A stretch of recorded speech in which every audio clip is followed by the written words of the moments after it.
Now here in Blackpool I'm joined by Nicholas Soames, who needs no introduction, by Tim Montgomerie, who runs an influential website for the Tories called ConservativeHome. Good to see you both. Nicholas Soames, are there still in this party, are there still wets, dries, One Nation Tories, supply-siders, or are you all just one big blancmange now? Well, we're one big non-blancmange now. One what are big you then? fighting machine. But of course there are differences of emphasis and opinion. There always are in any political party. But there is one thing that is, I think, the events of the last few days of a possible impending election. That obviously brings you the together. focus together. And it does bring you together. And the Tory party still has within it that ability to pull together. And I'm glad to see it. And I find the atmosphere here very genuinely up for it and determined. Much more determined than I would have thought. What are the divisions now within the Conservative Party? I don't mean by that sort of, tooth and nail, but every party has differences of emphasis, differences of attitude. What are they in the Tory party?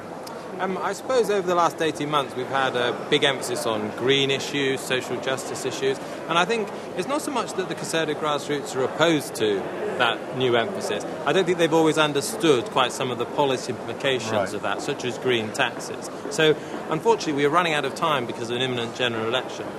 If David Cameron had had a full parliament, he would have had the time to explain the agenda more to the grassroots. Has this been, should he have been talking more about immigration, more about crime and law and order, antisocial behaviour? Well, that's certainly the view of the grassroots. They would have liked more emphasis on immigration and some of the traditional issues. But it's not a conflict, it's a management issue, it's a ratio. It's about getting the balance right. I think we are seeing the party rebalance this week in Blackpool, and I think we'll be ready for an election should it come. Would you like to have seen more emphasis? I mean, you're not a naturally hug-a-tree person. But I actually agree with Tim on this. I mean, I think that there's a difference between what are campaigning issues and what are the discussion that an opposition needs to have about what it would do when it's in government.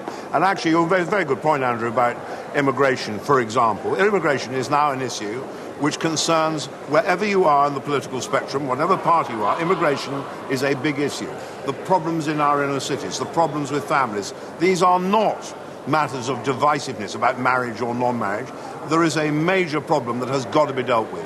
And campaigning means you have to close with those issues so that people have perfect clarity in knowing what they're going to vote for. And that's what we're about doing here. But how come Gordon Brown now seems to be on better terms with the Daily Mail than this Conservative Party?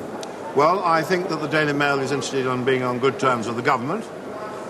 It wants the access, it wants everything else, and it's very much in, I imagine, Gordon Brown's interest to suck up to the Daily Mail. Would you like a bit more of a Daily Mail agenda? Well, if you look at the Daily Mail today, it's given a huge welcome to David Cameron's emphasis on the family and taxation. I think the Mail is swinging a bit back to the Conservatives this week. Oh, you do?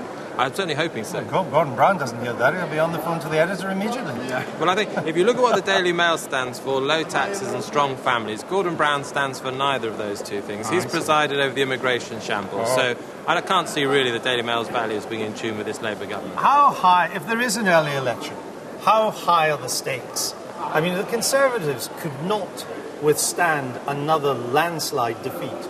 The stakes are very high.